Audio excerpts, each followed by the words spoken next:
बोले श्री शंखेश्वर पार्श्वनाथ भगवान की जय। बोले श्री महावीर स्वामी भगवान की जय। बोले श्री अनंत लब्धि निदान श्री गौतम स्वामी महाराज की जय।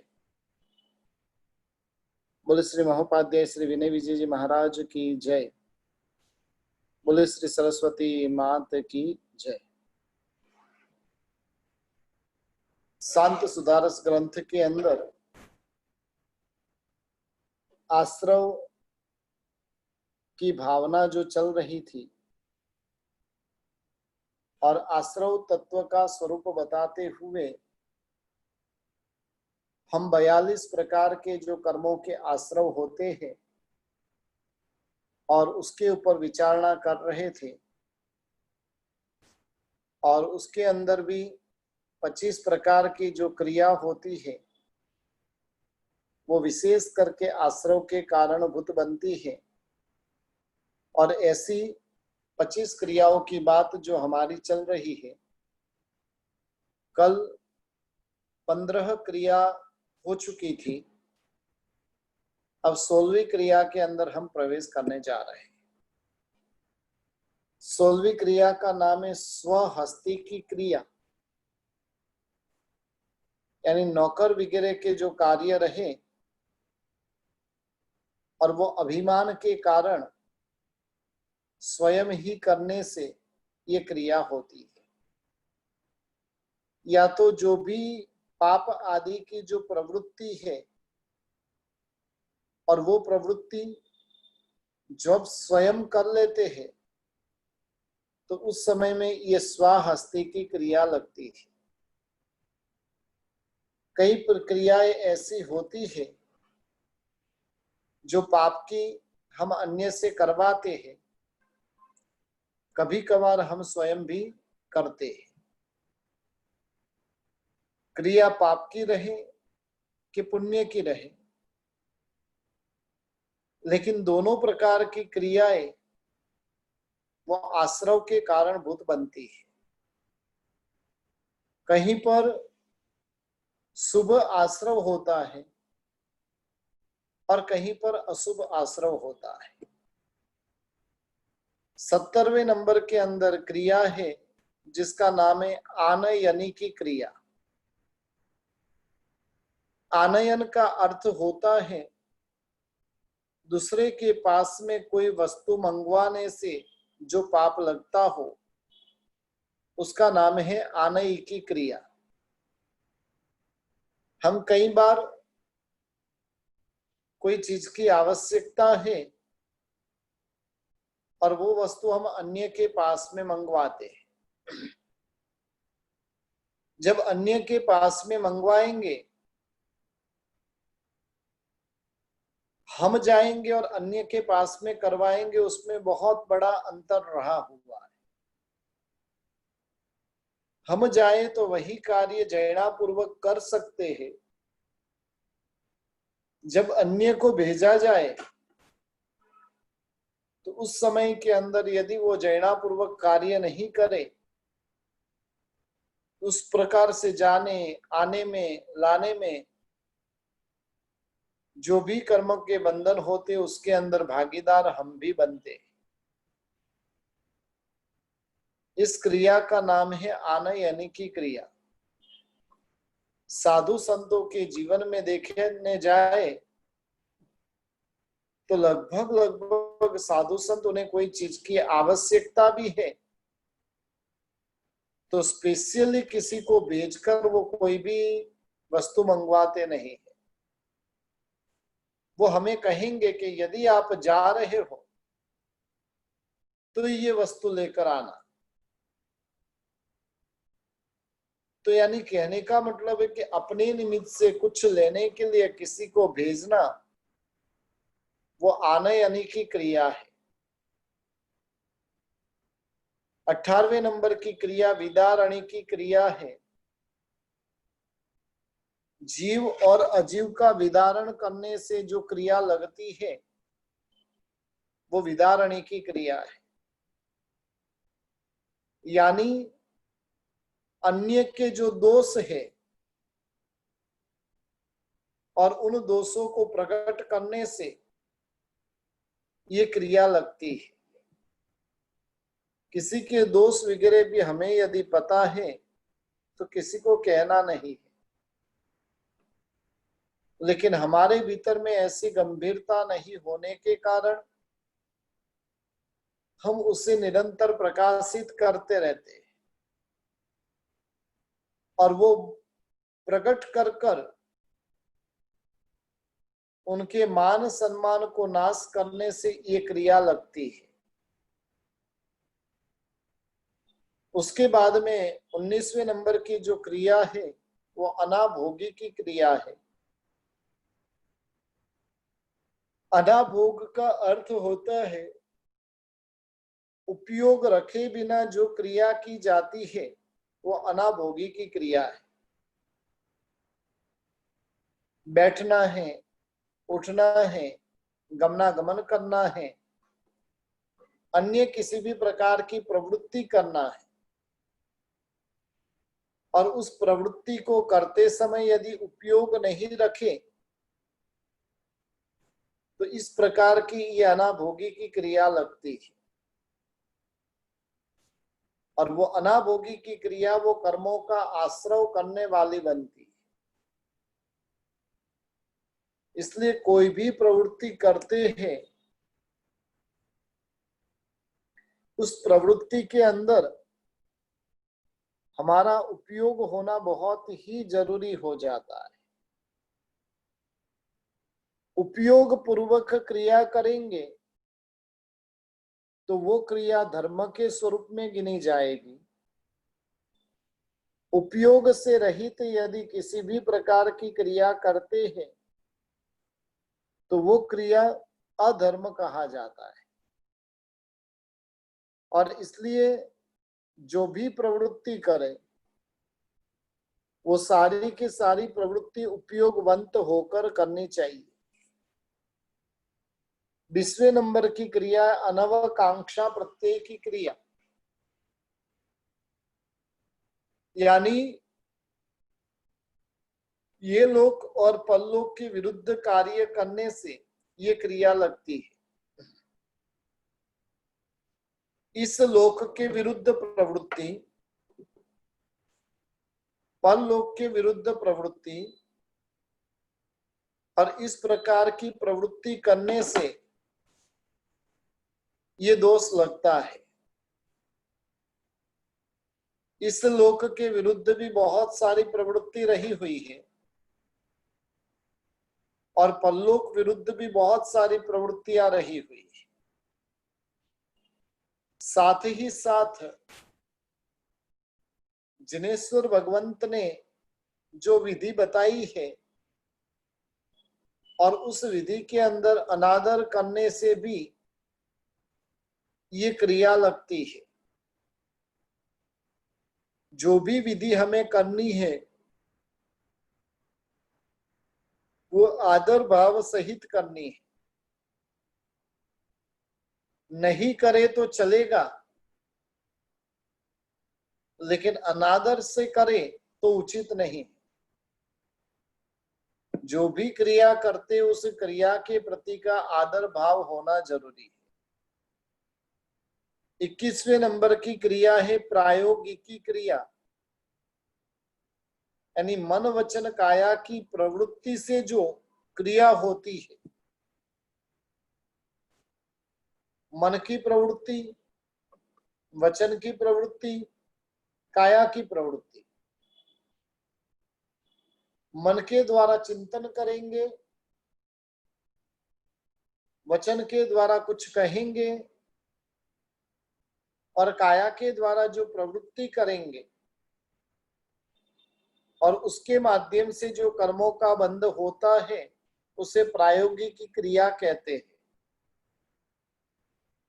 22वें नंबर के अंदर सामुदायिक क्रिया, पाप कार्य इस प्रकार से करना कि एक ही साथ 8 कर्म का बंधन हो। कई प्रवृत्ति हमारी ऐसी होती है कि सामुदायिक रूप में हमें कर्म का बंधन करवाती।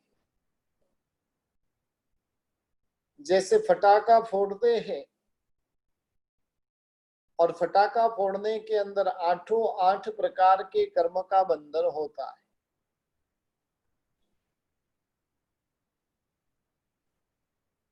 अन्य भी जो क्रिया करते हैं किसी भी प्रकार की, वो क्रिया के अंदर 7 प्रकार के कर्म तो बंधते ही है। एक आयुष्य कर्म जब बंधेगा तो 8 कर्म बंधेंगे, नहीं तो 7 कर्म बंधेंगे, लेकिन ये सामान्य प्रक्रिया है। विशेष रूप से 8 कर्म बंधे और उस प्रकार की प्रवृत्ति करना वो सामुदायिक क्रिया रही हुई। सामुदायिक क्रिया के बाद में प्रेमी की क्रिया है, यानी किसी से प्रेम करने से ये क्रिया प्रकट होती है। प्रेम व्यक्ति कब करता है? सामान्यतया लोभवश, कामवश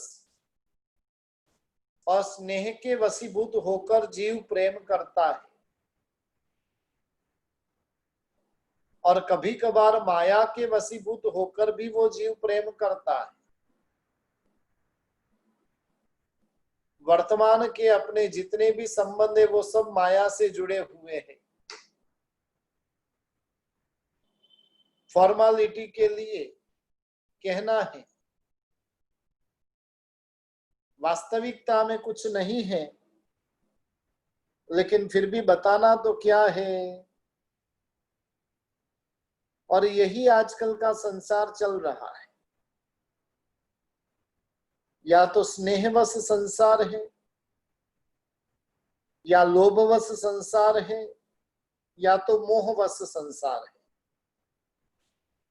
इस प्रकार से प्रेम करने के कारण जो कर्म बंधन होता है, आश्रव होता है, उसे प्रेमी की क्रिया कही जाती है।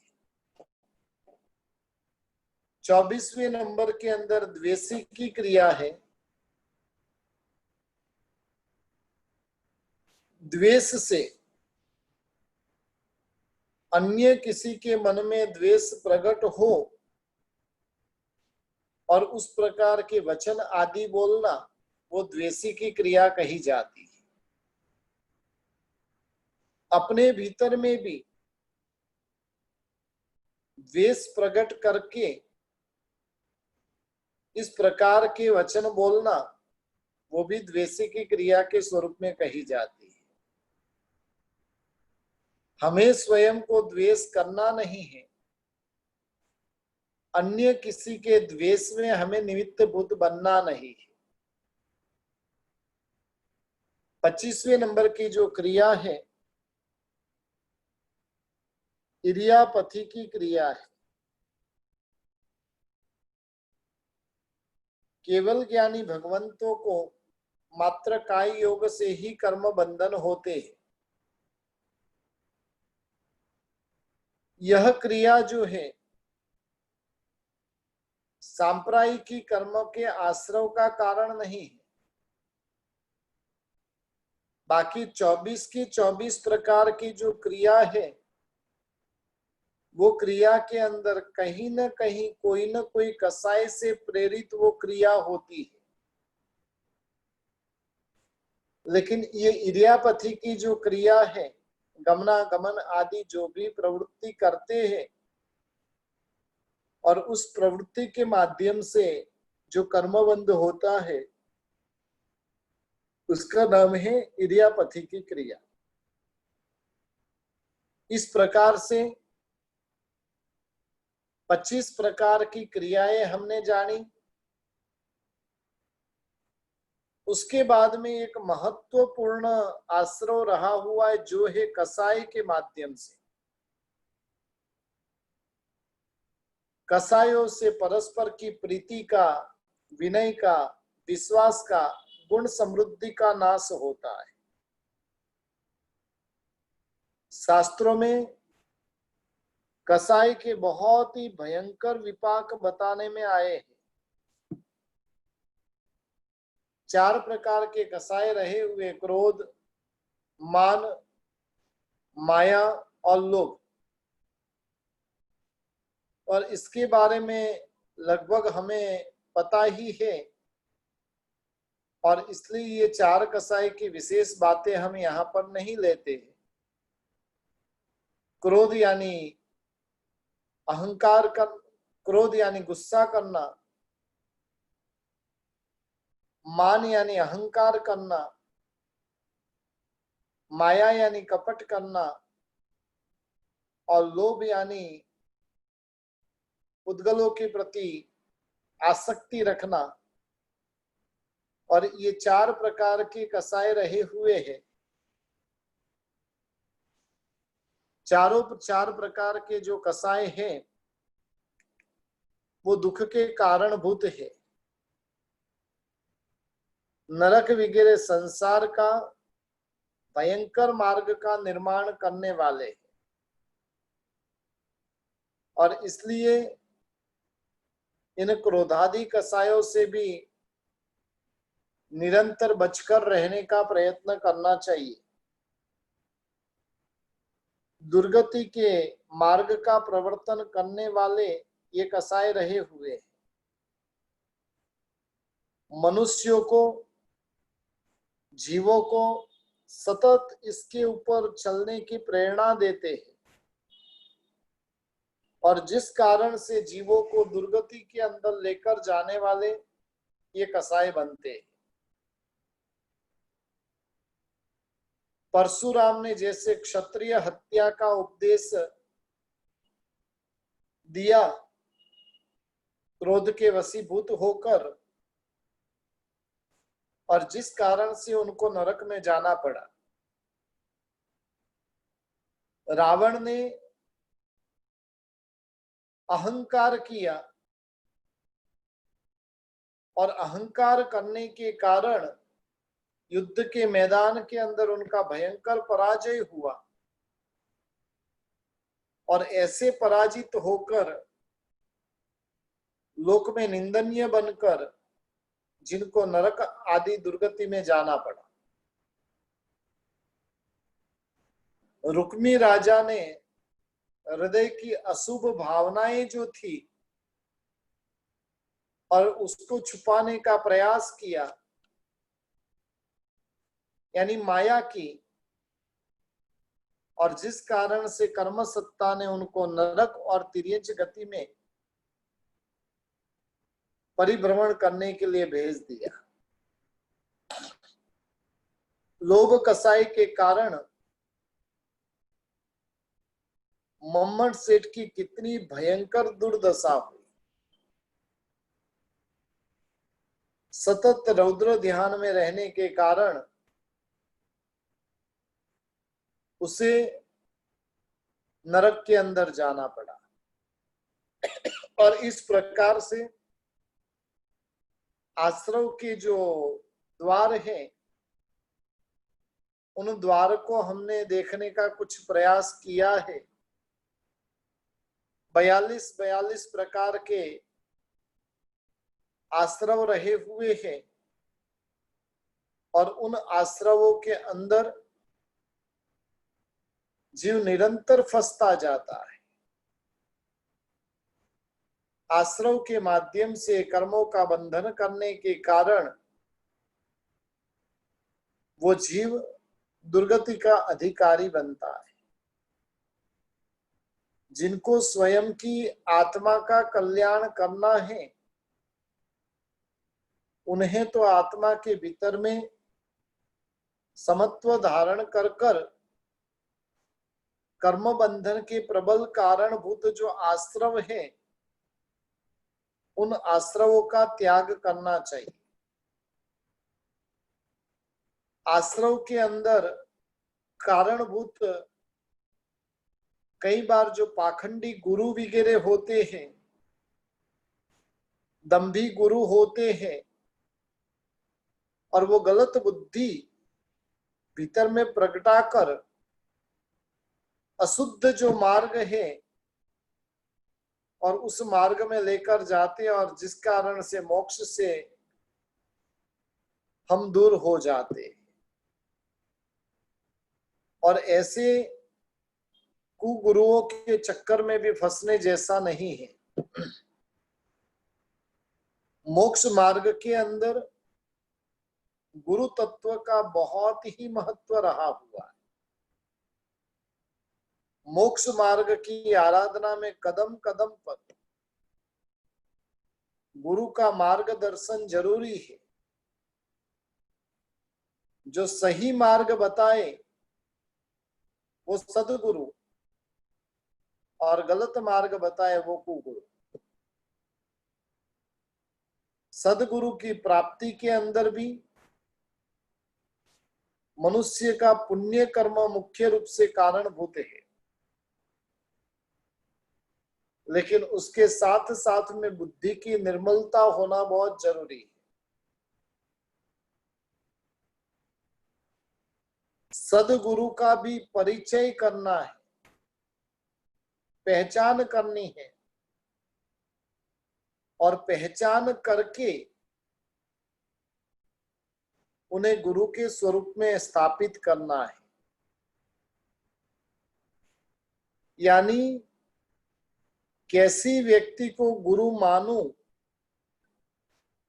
तो मेरा संसार का परिभ्रमण टल सकता है, और इस प्रकार से सदगुरु को गुरु के स्वरूप में स्थापित करना चाहिए, कुगुरु से दूर रहना चाहिए। पुण्य का उदय होता है तो उसे सदगुरु की प्राप्ति होती है। दुर्भाग्य का उदय होता है उसको ऐसे दंभी और पाखंडी गुरु मिल जाते, जो स्वयं की स्वार्थ की पूर्ति को नजर में रखकर जो उनको प्रिय है, पसंद है, और ऐसा ही उपदेश देते रहे। ऐसे गुरु जो होते वो पाखंड में पारंगत होते। मनुष्य की रुचि कैसी है उस प्रकार का मार्ग बताने वाले ये गुरु होते।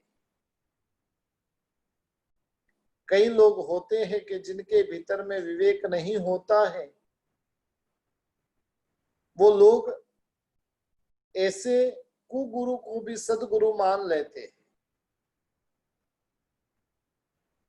विशेष करके काफी लोगों ने गुरु जो बनाए वो भी स्वार्थांधता के कारण गुरु बनाए।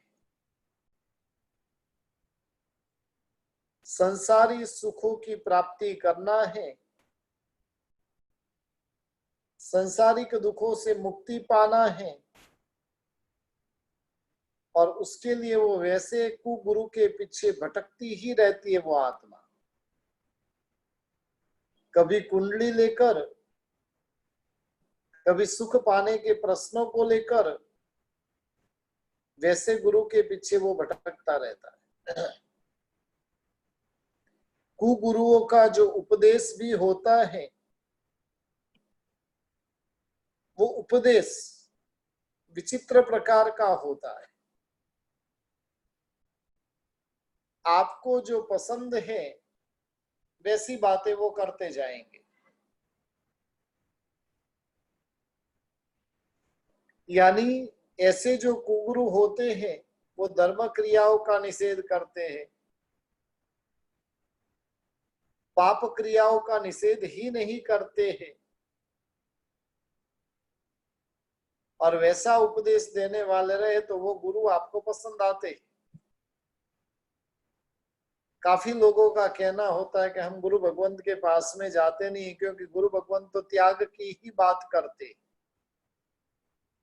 हमें कैसे गुरु रास आते हैं।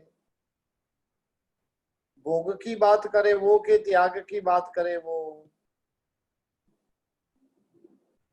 लोगों के दिमाग में तो पक्की बात है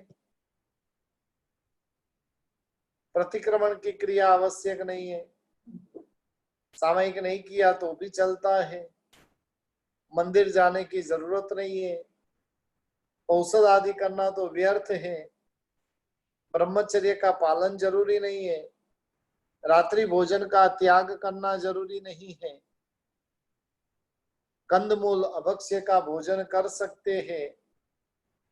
और इस प्रकार की बातें कर कर आत्मा के स्वरूप से विमुख बनाने का वो कार्य करते हैं। अनेक गुरु इस प्रकार के रहे हुए रहते हैं जो आपको त्याग धर्म बताते ही नहीं है, भोग का ही धर्म बताते हैं। पैसे कैसे कमाना, बिजनेस कैसे चले, परिवार में कैसे आनंद से रहना, और ऐसा मार्ग बताने वाले जो गुरु होते वो कुगुरु है। संसार से छुटने का मार्ग बताए, आत्मा के कल्याण का मार्ग बताए, तो वैसे जो गुरु होते हैं वो गुरु सुगुरु होते हैं। और इसलिए जरूरी है कि कुगुरु और सुगुरु उनका परिचय किया जाए, और उनका परिचय कर कर यानी कुगुरु से बचने का प्रयास करना है, सुगुरु की शरणागति हमें स्वीकार करनी है। बहुत ही महत्वपूर्ण भूमिका गुरु की रहती है। संसार समुद्र से पार उतरना है तो सुगुरु की आवश्यकता है।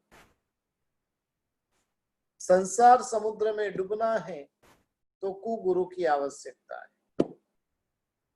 दोरा धागा मंत्र तंत्र आदि जो करते रहते हैं और इस प्रकार की प्रवृत्ति करने वाले गुरु की भूमिका कुगुरु में आती, जो आपके आत्मा की चिंता नहीं लेकिन आपके सुख साधनों की चिंता करें। सदगुरु होते वो आपकी आत्मा की चिंता करेंगे, कुगुरु होते वो आपके शरीर की चिंता करेंगे। सदगुरु होते वो आपके गुणों की चिंता करेंगे, कुगुरु होते वो आपके पुद्गलों की चिंता करेंगे। और इसलिए इन दोनों के बीच का विवेक प्रकट करना बहुत जरूरी है। संसार के अंदर लोगों को एक चीज ध्यान रखिए कि संसार हुंडा अवसरपिणी काल, हुंडा अवसरपिणी काल में पांचवा आरा दुसम नाम का, और ऐसे आरे में दुख नहीं मिले तो आश्चर्य। जगत के अंदर लगभग जिसे भी हम देखने जाए तो पूरा जगत किसी न किसी प्रकार से दुखी रहा हुआ है। कोई तन से है दुखी, कोई मन से है दुखी, कोई धन से दुखी है, किसी के पास में तन का दुख है, किसी के पास में मन का दुख है, और किसी के पास में धन का दुख है। जिनके पास में धन का सुख है और वैसे व्यक्ति के पास में तन से वो दुखी है। धनवानों की बीमारियां भी सब अलग अलग ही होती है। गरीबों को कभी शुगर के ऐसी कोई बीमारी होती नहीं, और धनवानों को वो हुए बिना रहती नहीं। कहने का मतलब है तन मन धन, उससे कोई न कोई जगत में दुखी जीव अवश्य है, और वैसे दुखी जीवों का गलत फायदा ऐसे कुगुरु उठाते। मैं भी यदि समझ लो कि आज से मंत्र तंत्र का शुरू करूं ना, तो ये जो क्लास चल रही है उसमें जितने लोग नहीं जुड़ेंगे उससे कई गुना ज्यादा वो मंत्र तंत्र की क्लास में जुड़ जाएंगे, क्योंकि लोगों को पसंद ही वही है। सब दुखी है, यदि आपको कुछ भी मंत्र की एबीसीडी पता नहीं है और आप मंत्र तंत्र का काम शुरू करो ना, मैं 100% गारंटी देता हूं कि आपको 20% तो सफलता मिलेगी मिलेगी मिलेगी। कोई भी व्यक्ति आपके पास में आता है और उसको बोलो भाई तुम्हें, जैसे स्त्री आएगी तो उसको बोलो भाई तुम्हें पति का दुख है, तुम्हारा पति तुम्हारा मानता नहीं, अरे भाई ये सबके घर की बात है, उसमें तूने नहीं किया बात कही। दूसरे नंबर में आज के दिन की बात देखने जाए, भाई तुम्हारा बिजनेस बराबर चल रहा हो वैसा लगता नहीं, अरे भाई सबकी हालत ऐसी है। लेकिन क्या करते हैं इस प्रकार के कुगुरु जो रहते हैं ना, वो कौड़ी में गुड़ लगा कर रखते हैं, दिखाते रहते हैं, लेकिन वो कभी देते नहीं, ऐसी हालत है। और संसार में जब व्यक्ति दुखी है, क्योंकि मंत्र तंत्र की दुनिया से मैं बाहर आया हुआ, ज्योतिष की दुनिया से मैं बाहर आया हुआ हूं, और इसलिए मेरा अनुभव है। अब समझ लो कि मुझे 10% का मंत्र तंत्र का नॉलेज नहीं था, फिर भी मंत्र तंत्र करता था, और उसमें भी समझ लो कि 100 जन का किया तो 20 जन का तो पक्का कुछ न कुछ होना ही है। लेकिन हालत होती कैसी है, बैलगाड़ी के नीचे कुत्ता चलता है बैलगाड़ी के नीचे कुत्ता चलता है, और कुत्ता सोचता है कि बैलगाड़ी को मैं चला रहा हूं। कौवे का बैठना और डाल का टूटना, अरे भाई तुझे एक पत्ते को हिलाने की ताकत नहीं, तू डाल को कहां तोड़ेगा। लेकिन वो कौवा अभिमान में फिरता है कि इस डाल को मैंने तोड़ा, वो कुत्ता अभिमान में फिरता है कि मैंने इस बैलगाड़ी को चलाने का काम किया। अरे भाई जैसे ही वहां से बैल निकल जाए और थोड़ा सा वजन तेरे ऊपर आए तो पता चले कि अब क्या हालत है। एक चीज ध्यान रखिए, हमने जो कर्म किए हुए हैं और कर्मों के अनुरूप सुख और दुख की प्राप्ति होती है। जितने भी तीर्थंकर देव हुए ना, उन तीर्थंकर देवों को, काफी मोक्षगामी आत्माओं को, अन्य धर्म के जितने भी भगवान हैं उन सभी भगवानों को कष्ट सहन करना पड़ा है। यदि भगवान कष्ट को दूर करते तो भगवान को कष्ट क्यों आए। इसलिए मैं एक बात हमेशा के लिए कहता हूं, भगवान कभी कष्ट को दूर करने आएंगे नहीं, लेकिन प्रभु की भक्ति है ना, वो कष्ट को मस्ती से आप सहन कर सको, वैसा सत्व आपके भीतर में प्रकट हो जाएगा। कर्मों के उदय में भी प्रसन्न आप रह सको, वो सत्व जरूर प्रभु देते हैं, और वो भी वास्तव में प्रभु नहीं देते हैं। प्रभु की भक्ति का भाव जो अपने भीतर में प्रकट हुआ है, शुभ भाव जो भीतर में प्रकट हुए हैं, उन शुभ भावों से जो पुण्य उपार्जन होता है, और वो पुण्य क्या करता है तो कि उन कष्टों को समभाव से सहन करने का बल देते हैं। इसलिए ऐसे कुगुरु से तो सतत दूर रहना चाहिए।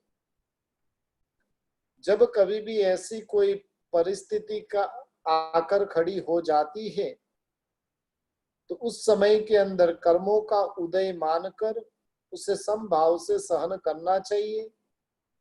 जब कर्मों का उदय होता है तो उस समय के अंदर धर्म साधना का बल बढ़ाना चाहिए, और जैसे जैसे धर्म साधना का बल बढ़ता है वैसे वैसे जीव के भीतर में ऐसे दुखों को सहन करने की शक्ति, उसमें प्रसन्नता आदि प्राप्त हो सकती है।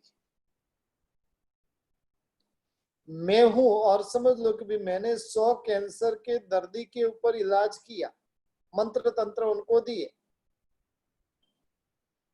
वास्तव में मेरे मंत्र का प्रभाव रहे,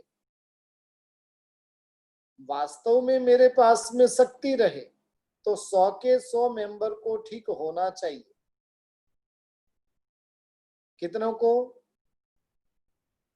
मेरे में शक्ति है तो 100 के 100 में ठीक होना चाहिए। ठीक कितने को होता है? 2-4। और 2-4 का सहारा लेकर वो अपना ढिंडोरा पीटता रहता है। वास्तविकता में इस प्रकार के गुरु जो है वो संसार में अनेक बैठे हुए हैं,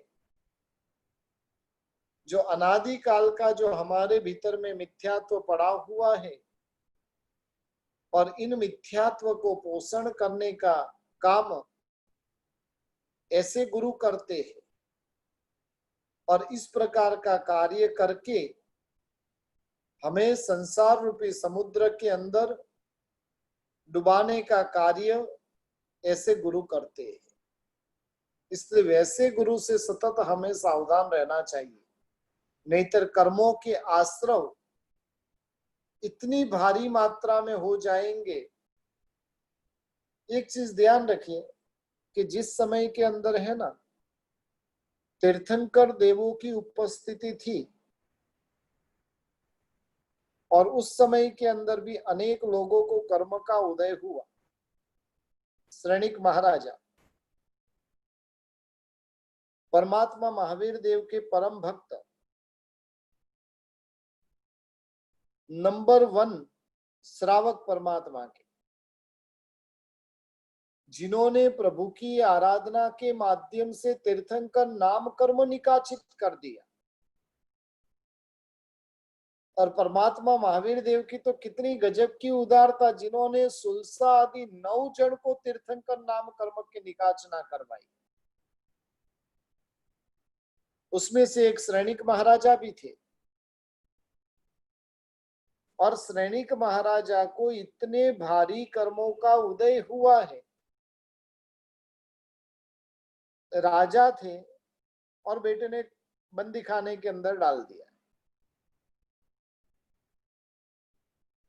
पूरा साम्राज्य चलाने वाले को रोज के 100 हंटर का मार मारा जाता है। अब श्रेणिक महाराजा किसका स्मरण करते होंगे? कोई ना कोई देवी देवता का तो स्मरण किया होगा ना, कोई ना कोई मंत्र जाप तो उन्होंने किया होगा ना। कुछ किया रहे तो बताइए। समभाव से कर्मों को उन्होंने सहन किया है। किसी ने प्रतिकार करने का काम भी नहीं किया है। सहर्ष हंसते हंसते इन कर्मों को उन्होंने भोगा है। और इसलिए कर्मों का उदय होता है तो समझना प्रभु तेरी कृपा दृष्टि हुई, आज मुझे लॉटरी लग गई। क्योंकि ये कर्मों को खपाने की, कर्मों को तोड़ने की शक्ति जो इस जन्म में प्राप्त हुई है ना, वो अन्य कोई जन्म में प्राप्त होने वाली नहीं, ये पक्की बात है। इस जन्म में जो सोच प्राप्त हुई है, जो कर्म विज्ञान प्राप्त हुआ है, कल हम ज्ञान सार के अंदर कर्म विपाक की बातें करेंगे। कर्म विपाक नाम का अष्टक है कल का। कर्म का फल उदय में आता है तब क्या सोचना, और उसकी बहुत सुंदर बातें उसके अंदर होगी। लेकिन कहने का मतलब है ऐसे ऐसे महापुरुषों को भी जब कष्ट आए हैं और उन महापुरुषों ने भी जब हंसते हंसते दुखों को सहन किया तो उन कर्मों से उन्होंने छुटकारा पा दिया। अब हमारे अशुभ कर्म का उदय रहेगा तो हमें भी कर्म उदय में आने हैं। जब उदय में आते तो उसे हंसते हंसते सहन करने की भावना रखनी। प्रभु से यदि याचना करनी है तो मैक्सिमम इतनी याचना कर लो कि प्रभु इस दर्द को दूर करने की बात मैं तुझे नहीं कहूंगा, लेकिन इस दर्द को सहन करने का सत्व मेरे भीतर में प्रकट हो, इतनी याचना मैं तेरे से करूंगा। मेरी रोज के लिए परमात्मा से एक प्रार्थना पहले रहती थी, जितनी भी बीमारी देनी है इस भव में दे दे, खाली सहन करने का सत्व देना। आने वाले भव के अंदर कैंसर उदय में आना रहे तो इस भव में ही आ जाए तो अच्छा है। कुत्ते के भव में कैंसर आया तो रिबा रिबा कर मरना पड़ेगा। नरक के भव में बीमारी का उदय हुआ तो वहां पर कोई सांत्वना देने वाला भी मिलेगा नहीं। लेकिन इस भव के अंदर तो ऐसे सुदेव, सुगुरु, आप सबके जैसे कल्याण मित्र और इन सबका जो सुयोग प्राप्त हुआ है, और ऐसे सुयोग के माध्यम से हंसते हंसते उन कर्मों को हम दूर कर सकते हैं। बस जब भी कर्मों का उदय होता है तो उस समय के अंदर ये सारी बातों का चिंतन करना है, नहीं कि ऐसे कुगुरुओं की शरणागति स्वीकार कर कर अपने संसार को बढ़ा देंगे। आश्रव भावना के अंदर आज हम यहाँ पर ही विराम को प्राप्त करते हैं। विशेष बातें जो रहेगी